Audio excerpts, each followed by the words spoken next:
I was invited by YouTube to interview some politicians and business leaders who were attending the APEC summit in San Francisco, and I showed up with a pile of exams that I gave them as a way to hear their thoughts on education. So here's what they had to say.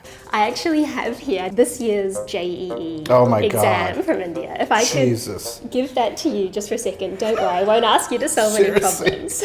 Well, speaking of Australian education, I have here just for a little bit of fun the latest New South Wales economics exam at the HSC High School. So I wanted to just hand it to you as an example of the kind of things that stress students out in the US at the moment. And just see if it brought up any, I guess, emotions of what it was like to sit an exam, or it brings back any stress in any way, or any other thoughts, and see if it jogs any memories of your time at school. It does. Is this the IIT joint entrance exam, or? Yeah. Okay, so I took a bunch of exams to graduate from high school, but this was, these types of questions do bring back a lot of memory. It is stressful to look at these problems, but I do think it goes back to taking a deep breath and what are the tools that I can use to find the answer. I've sat a few of these over the years. I did high school economics. The textbooks in the Queensland education system at the time were written by Brown. And you know how we managed to navigate the global financial crisis without going into recession. I put that down to a Queensland high school education using Brown as the textbooks on macro and micro. But these are fairly standard questions. No, they don't excite anxiety in me of any particular order of magnitude.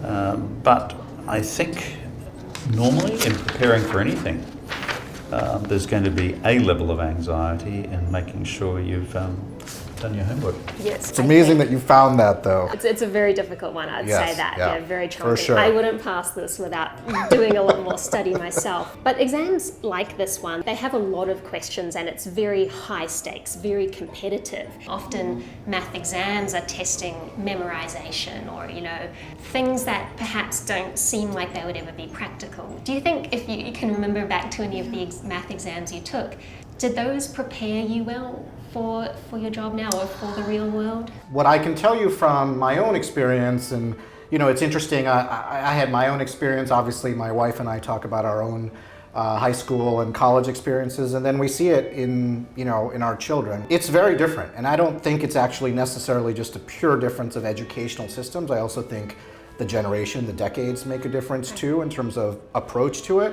And I would say that there is something to be said for the ideas that come from actually having more of that sort of blank canvas approach, as opposed to here's the methodology that you have to go through. Not having that time pressure also. And so I think I would say that it's probably a balance, but I see the value in sort of that more open-ended approach. I think balance is what we're doing. We're walking the line between hindering students and crushing their soul with exams like this and actually helping them learn effectively. Right, actually getting the substance is important as well.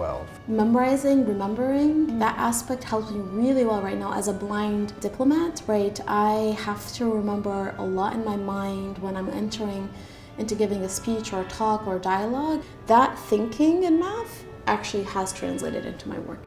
Education for me has been a preparation for life. There's very little that I've studied, I should say, in Chinese language and Chinese history that I don't use on an almost daily basis because of where China is in the world today. Like this morning I was doing an interview about Xi Jinping's summit with President Biden. Asked my staff to find me the Chinese readout of the meeting. We couldn't find it quickly, so I was reading the Chinese text. And to see whether certain word usages had changed or not from previous Chinese statements. That's just one example of the work I do where you draw directly on what I learned back then. Have you noticed a difference in how different countries treat education, maybe? Well, I've spent actually most of my adult life in Asia.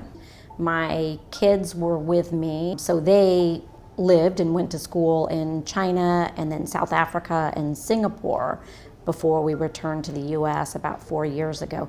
So I have seen sort of up close how education differs in some of those countries. One thing that is particularly true in parts of Asia that I think is really wonderful is that the teaching profession is really revered and respected. The position of being a teacher is something that people really aspire to. I wish that we would do more in the United States also to really lift up our teachers in that way. I really agree with that. I think the way we treat teachers means a lot and says a lot about what we value as a society. And yeah, I've even covered some, exams from India and China before, and even the students who top those exams in the country become mini celebrities for a while. They're, Absolutely. This person has got the highest score, everyone knows their name. So I think that it's a culture that I think can help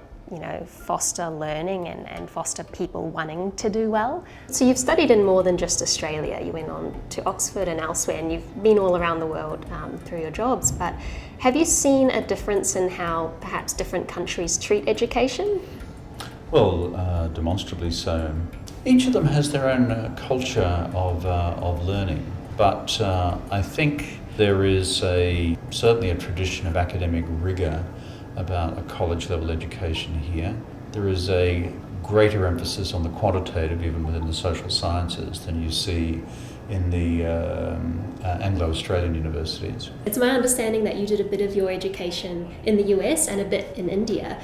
So I'd love to ask you, how did those educational experiences differ? Did you find that those two countries treated education differently?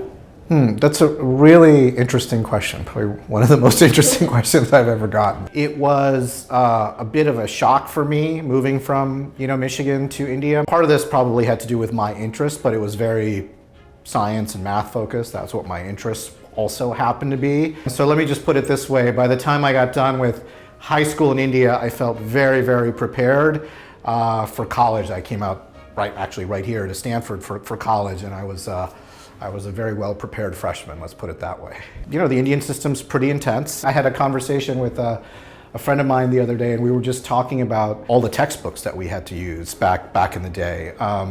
And so you said your physics, right? So like Resnick and Halliday, like the pages of those books are still seared in my brain from my time in India. All right, as a last question before I let you go, do you have any advice for students perhaps taking their exams at the moment on how to handle stress and what they're going through?